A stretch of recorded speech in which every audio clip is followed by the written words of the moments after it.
টানা কয়েকদিনের ভারী বর্ষণে নারায়ণগঞ্জের রূপগঞ্জে সৃষ্টি হয়েছে ভয়াবহ জলাবদ্ধতা, যা স্থানীয়দের কাছে এখন কৃত্রিম বন্যা নামে পরিচিত।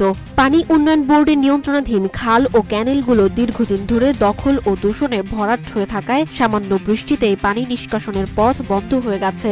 এর ফলে উপজেলার কাঞ্চন ও তারাবো পৌরসভা, গোলা, কান্দাইল, মুড়াপাড়া, ভুলতা ইউনিয়ন সহ প্রায় 40টি গ্রামের লক্ষাধিক মানুষ পানিবন্দী হয়ে পড়েছে। রাস্তাঘাট, ফসলি জমি, বাজার, স্কুল, মাদ্রাসা, মসজিদ ও ঘর বাড়ি তলিয়ে গেছে পানিতে। অনেক পরিবার ঘর ছেড়ে আত্মীয় স্বজনের বাড়ি বা উঁচু স্থানে আশ্রয় নিয়েছে। কোথাও হাঁটু পানি, কোথাও কোমর সমান, এমনকি কোনো কোনো বাড়ির ভেতরে 2 থেকে 3 ফুট পানি জমে আছে। RICL TMX, যুগের পর যুগ স্থাপনা থাকে মজবুত।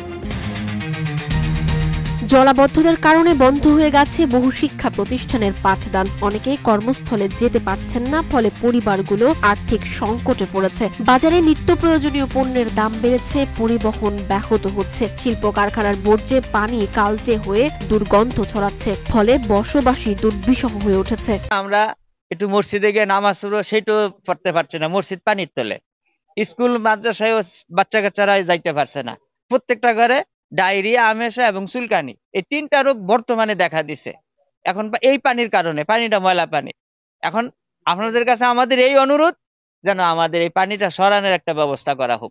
এই যে বাচ্চা নিয়ে অনেক কষ্টে আছি, মানে পানি খাড়ের উপরে রাখা লাগে, সারাক্ষণ থাকা লাগে, বাচ্চার কাছে থাকা লাগে, রান্না করা লাগে, পানি আনার জায়গা নাই, সামাসিবল কল সবকিছু পানির নিচে ডুববা রয়েছে।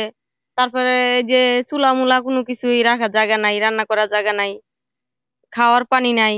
এই যে চুলা আছে কিন্তু রাঁধতে পারতাছি না, খাইতে পারতাছি না, আনতে পারতাছি না, অনেক সমস্যা আমগো। আমগো কোনো ব্যবস্থা যদি সরকারে করতো তা আমগো সুবিধা হইতো। এলাকা জুড়ে ডায়রিয়া, চর্মরোগ, অ্যালার্জি, চুলকানি ও পানি বাহিত নানা রোগ ছড়িয়ে পড়েছে। টিউবওয়েল তলিয়ে যাওয়ায় বিশুদ্ধ পানির তীব্র সংকট দেখা দিয়েছে। বৃষ্টি হলে আমাদের এখানে মনে করেন পানি হয়ে যায়, জলবন্দী হয়ে যায়। এখানে মনে করেন আমাদের সামারসিবল খাবারের পানি খুব সমস্যা।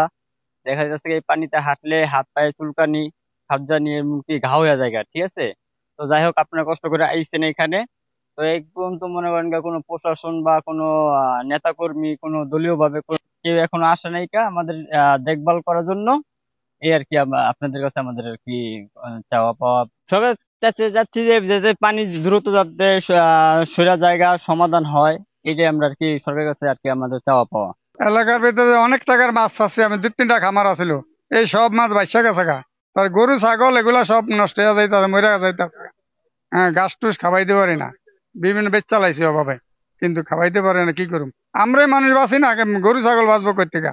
আর এই মাছটা যা আছে সব গেছে বাইসা।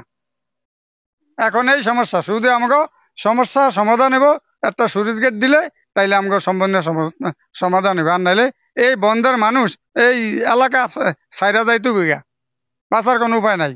সবার ঘরে বাড়ি পানি উঠছে। 1984 সালে 90 কোটি 80 লাখ টাকা ব্যয়ে নারায়ণগঞ্জ নরসিংদী অগ্রণী সেচ প্রকল্প 1-এর কাজ শুরু হয়। পরে 1993 সালে আরো 101 কোটি টাকা ব্যয়ে শীতলক্ষার পূর্ব পারে প্রায় 5000 হেক্টর জমি ঘিরে বন্যা নিয়ন্ত্রণ বাঁধ নির্মাণ করা হয়। উদ্দেশ্য ছিল ফসলি জমি সেচ ও বন্যা থেকে রক্ষা করা। কিন্তু কয়েক বছরের মধ্যেই প্রকল্প এলাকার অধিকাংশ খাল প্রভাবশালী ও শিল্প প্রতিষ্ঠানের দখলে চলে যায়। কোথাও বালি ভরাট, কোথাও ভবন বা কারখানা নির্মাণে পানি প্রবাহ বন্ধ হয়ে পড়ে। ফলে গত 1 যুগ ধরে বর্ষা এলেই রূপগঞ্জে জলাবদ্ধতার ভয়াবহতা বাড়ে। আমাদের তো দায়বদ্ধতা আছে এখানে। আমাদের পানি উন্নয়ন বোর্ড, যারা মূলত পানি নিষ্কাশনের দায়িত্বে রয়েছেন, তাদের 3টি পাম্প, তাদের কর্মকর্তারাও আমাদের এখানে এসছেন। তারা বলছেন যে তাদের 3টি পাম্পই সচল রয়েছে, কিন্তু তাদের পানি নিষ্কাশনের যে ক্যাপাসিটি এবং বৃষ্টি হওয়ার ফলে আমাদের যে পরিমাণে পানি জমে গেছে, এটার মধ্যে বিস্তর ফারাক রয়েছে। যে কারণে তারা যেটি মেজারমেন্ট করছেন, আর যদি বৃষ্টি না হয় নেক্সট 7 দিনের মধ্যে এই পানি কমবে। বাট আমরা যেটা চেষ্টা করছি, আমরা উপজেলা থেকে আজকে সন্ধ্যার মধ্যে আমাদের এটি শুরু হবে। আমরা কিছু ফ্লোটিং সেচ পাম্প আমরা বসাচ্ছি। আমরা আশা করছি 2-3 দিনের মধ্যেই পানিগুলো আমরা নিষ্কাশন করব। একই সাথে আমরা ডিসিশন নিয়েছি, এই শুধু পানি নিষ্কাশনের দায়িত্ব পানি উন্নয়ন বোর্ডের পর আমরা রাখবো না, কারণ তাদের সক্ষমতা খুবই ক্ষীণ। তাদের প্রথম জিনিস, তাদের কোনো কর্মকর্তারা এখানে অফিস নেই, তাদেরকে ঢাকা থেকে আসতে হয়, যে কারণে মনিটরিংটা আসলে হচ্ছে না, এবং যে ক্যাপাসিটিতে সরানোর কথা পানিটা সেই ক্যাপাসিটিতে ওনারা সরাতে পারছেন না। আমার উপজেলা পরিষদ থেকে 3টা পাম্প বসাচ্ছি আমরা, এটা যত টাকায় খরচ হোক, এবং আমরা এটা এস্টিমেট করে যে কি পরিমাণ পানি আমরা সরাতে পারবো এবং কি পরিমাণ পানি জমে, এটার একটা মেজারমেন্ট করে দেন আমরা 3টা পাম্প বসাবো স্থায়ীভাবে। তবে ঢাকার এত কাছেই জলাবদ্ধতায় এমন ভয়াবহ সমস্যায় সচেতন মহলে উদ্বেগের জন্ম দিচ্ছে। সানজিদা আফরিন, সোনিয়া, রূপালী বাংলাদেশ।